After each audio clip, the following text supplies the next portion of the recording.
Okay guys, this one has a bit of a different title, and that's because this title I created years ago, and I wanted to use it.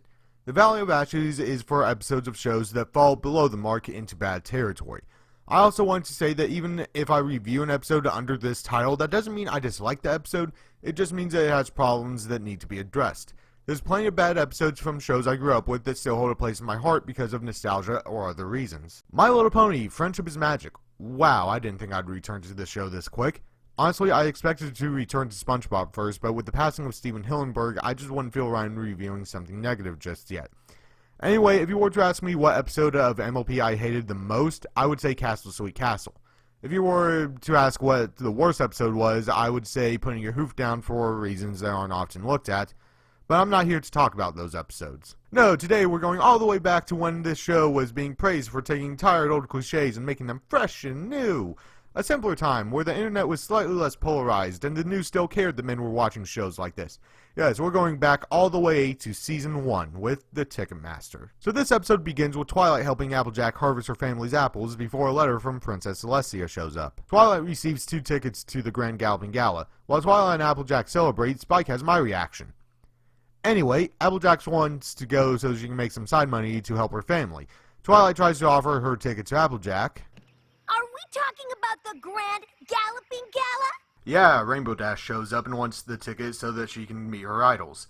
Applejack and Rainbow get into a fight over the ticket, and Twilight says she'll decide based on who has the best reason. Drumming up business for the farm? Money to fix Gran is hip. Chance to audition for the Wonder Bowl? Living the dream! Those were all pretty good reasons, aren't they? No, they weren't. One was so that they could make money to better the lives of their families, and the other was so that they could show off in front of others. It's an easy decision. Twilight goes off to get food, and I'm disappointed that we're only 5 minutes into this episode. Spike asks who is going to get the ticket, and Pinkie Pie tackles Twilight.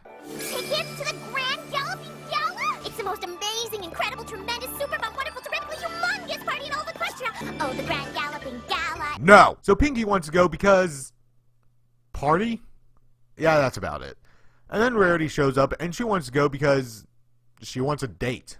First off, Rarity already knows the princess. Second off, no one would even care if she was the best looking person there. In fact, they would probably hate her because of it. And yes, I might be a little harsher on her, but that's because this early into the show, she is a little more than an annoyance to me. She does get better later, though. So Fluttershy's bunny angel shows up and steals the tickets, taking them to Fluttershy, and she wants to go too. Why? Because she wants to see animals. Okay, intermission time. Applejack wants to make some extra money to help her family. Twilight could ask if she could cater the party. Simple fix. Fluttershy wants to see the animals in the royal garden. Twilight could take her sometime.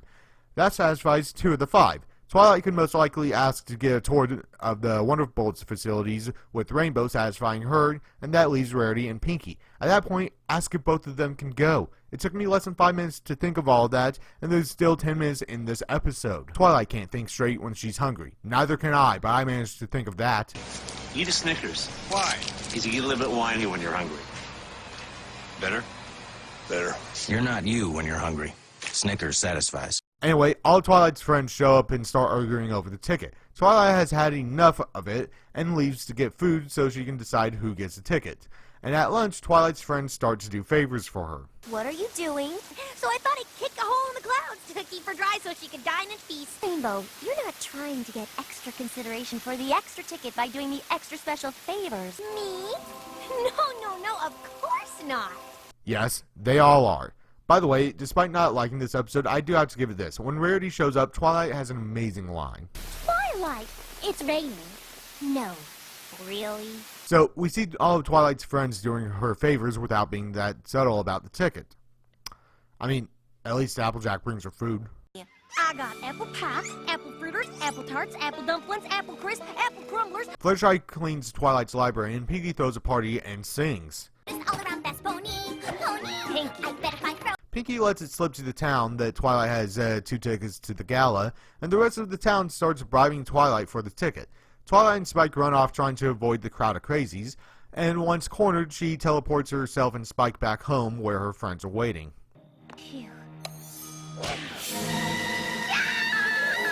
Twilight finally explodes, causing all of her friends to tell her that they no longer want to go, if it's putting that much stress on her. Well, most of her friends. I got the ticket. I got the ticket. Twilight returns the ticket saying that she isn't going without all of her friends. Twilight is content in this decision, and Celestia replies by sending them 6 tickets to the Grand Galloping Gala. What a great way to apologize. And to celebrate. Come on, everyone. How come I don't get a ticket to the gala? If there is any silver lining in this episode, it's Spike. Despite wanting to go to the gala, he never asks and only shows that he wants to go when he's alone. This could be because he wants to seem more macho, or because he doesn't want to make things worse for Twilight. I personally think that it's somewhere in the middle. And that was The Ticketmaster. Overall, it's a cliche story with almost nothing new to add to it. What makes this worse is that this early into the show's lifetime, people were talking about how fresh and new it was. And the first real episode after the pilot missed that mark by a landslide. And what's worse, the problem is such a simple fix. I already talked about one of the ways that the ticket issue could be fixed, but there's a way this episode could work without that. 2, actually. One of them I wouldn't expect to see here, and that's having Twilight say screw it and give the ticket to Spike to teach the others a lesson. That wouldn't happen because of the nature of the show, though. The other solution to this problem is to have none of the main characters know about Twilight's tickets. Why? Because instead of acting like insincere jerks for the whole episode, they become the characters that just do nice things for others. Also, the moral of the episode goes from it sucks not having enough things for your friends to it sucks not having enough things for your friends, and don't jump to conclusions. You know, not having this episode like every other episode with tickets, just a little bit fresher and newer and not as cliche. This episode gets a 3 out of 10. It did have one funny joke, and its animation is still pretty good, but this was the episode that made me realize how bad this plotline is. You could get away with this in an episode of Family Guy, but not here. And if you're wondering, there are a few shows that have done this better. Those are Ed, Edd n Eddy, 16, and I can't believe I'm saying this, but Powerpuff Girls 2016. Thank you guys for watching. Please like and subscribe, turn on the notification bell, and if there's something you want me to talk about, leave it in the comments below.